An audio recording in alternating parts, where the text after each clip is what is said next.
benar, batil, Pak. Dan salawat nariyah itu sendiri isinya mengandung kemungkaran, Pak. Nah, kok kemungkaran? Coba. Dia ingin mendapatkan pahala, dapat ganjaran dengan salawat itu, salawat nariyah ini. Nggak ada contoh dari Nabi. Bukan dapat pahala, tapi yang ada apa? Dengan dasar hadisnya apa? Tertolak. Salawatlah kalian dan bersalawatlah atas aku. Tuh, Allah perintahkan. Maka dari situ kita salawatan. Ya, ada yang salawatan gitu. Segila-gilanya mereka buat conclusion. Seliar-liarnya, wild. Yang pertama adalah salawat bid'ah sekaligus syirik. Kenapa bid'ah? Karena tidak ada contoh dari Rasulullah SAW. Sekaligus juga lafaznya mengandung syirik. Contohnya salawat nariyah.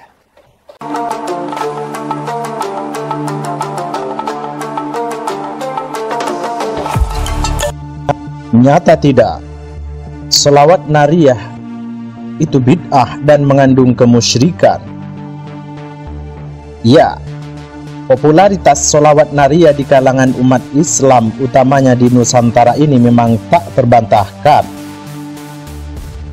Namun, melalui beragam sudut, seseorang dari kelompok Salafi Wahabi khususnya telah melancarkan vonis bahwa mengamalkan sholawat nariyah termasuk bid'ah dan melenceng dari ajaran Rasulullah Shallallahu Alaihi Wasallam. Bahkan ia menghakiminya dengan lebih ekstrim, yaitu syirik atau menyekutukan Allah. Vonis bid'ah umumnya berangkat dari alasan tak ditemukannya hadis atau ayat spesifik tentang sholawat nariyah. Sementara tuduhan syirik berasal dari analisa terjemahan atas redaksi sholawat yang dinilai mengandung unsur kemusyrikan. Dan yang terakhir ini menarik karena tuduhan kejam dan keji itu ternyata justru muncul hanya dari aspek kebahasaan. Para penuduh sholawat nariyah mengandung kesyirikan umumnya tertuju pada kalimat tanhallu bihil uqadu wa tanfariju bihil kurabu wa tugda bihil hawaiju wa tunalu bihil raghaibu. Kalimat-kalimat ini oleh mereka dirinci lalu diterjemahkan bahwa kalimat tanhallu bihil uqadu artinya segala ikatan dan kesulitan bisa lepas karena Nabi Muhammad.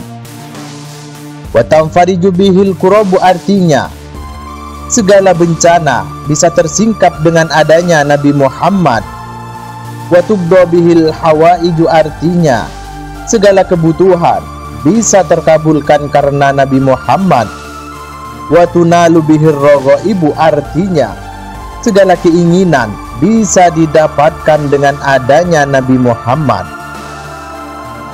Menurut mereka, 4 kalimat tersebut syarat kesyirikan karena secara terjemahan mengandung pengakuan bahwa Nabi Muhammad Shallallahu Alaihi Wasallam memiliki kemampuan yang hanya dimiliki Allah, seperti bisa menghilangkan kesulitan, menghilangkan bencana, memenuhi kebutuhan, dan mengabulkan keinginan serta doa hanyalah Allah. Sebelumnya perlu kita ketahui bahwa sholawat nariyah atau disebut juga dengan sholawat taziyah atau sholawat tafrijiyah dikarang oleh ulama besar asal Maroko Syekh Ahmad At-Tazi Al-Maghribi dan diamalkan melalui sanad muttasil oleh ulama-ulama di berbagai belahan dunia. Jika memang sholawat nariyah dianggap syirik seperti yang mereka tuduhkan, maka ada beberapa kemungkinan. Pertama, para ulama pengamal sholawat tersebut tidak mengerti tentang prinsip-prinsip tauhid. Ini tentu mustahil, karena mereka besar justru karena keteguhan dan keluasan ilmu mereka terhadap dasar-dasar ajaran Islam. Kedua, pengarang sholawat nariyah termasuk para pengikutnya ceroboh dalam mencermati redaksi tersebut sehingga terjerumus kepada kesyirikan. Kemungkinan ini juga sangat kecil karena persoalan bahasa adalah perkara teknis yang tentu sudah dikuasai oleh mereka yang sudah menyandang reputasi keilmuan dan karya yang tak biasa. Sedangkan ketiga, para penuduhlah yang justru ceroboh dalam menghakimi tanpa mencermati secara seksama dalil sholawat secara umum, termasuk juga dari aspek redaksional sholawat nariyah tersebut. Sedangkan jika dilihat dari segi ilmu gramatika Arab, Nahwu dan Shorof, 4 kalimat ini merupakan silah dari kata sambung atau isim mausul alladzi yang berposisi sebagai naat atau mensifati kata Muhammad. Maka untuk menjernihkan dan mengurai persoalan ini, mari kita cermati satu persatu kalimat tersebut. Pertama adalah kalimat tanhallu bihil uqadu. Dalam kacamata ilmu shorof, kata tanhallu merupakan fi'il mudhari dari kata inhalla. Bentuk ini mengikuti wazan infa'ala yang memiliki fungsi atau fa'idah li mutawa'ati fa'ala atau dampak dari fa'ala.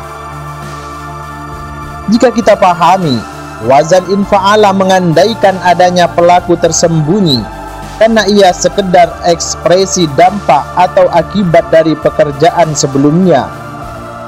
Kalau tanhallu bihil uqadu dimaknai bahwa secara mutlak Nabi Muhammad melepas ikatan-ikatan, itu tentu adalah kesimpulan yang keliru. Karena tambahan bihi di sini menunjukkan pengertian perantara atau wasilah.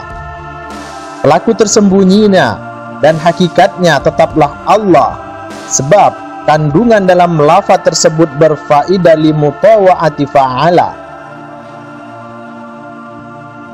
Kedua, kalimat tanfariju bihil kurabu senada dengan penjelasan yang telah disebutkan bahwa lafaz tanfariju merupakan fi'il mudhari dari kata infaraja yang juga mengikuti wazan infa'ala yang berfaedah li mutawa'ati fa'ala, yaitu dampak dari fa'ala.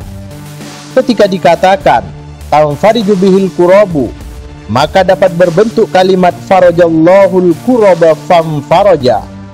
Dengan demikian, Allah lah yang membuka atau menyingkap bencana atau kesusahan, bukan Nabi Muhammad sallallahu alaihi wasallam.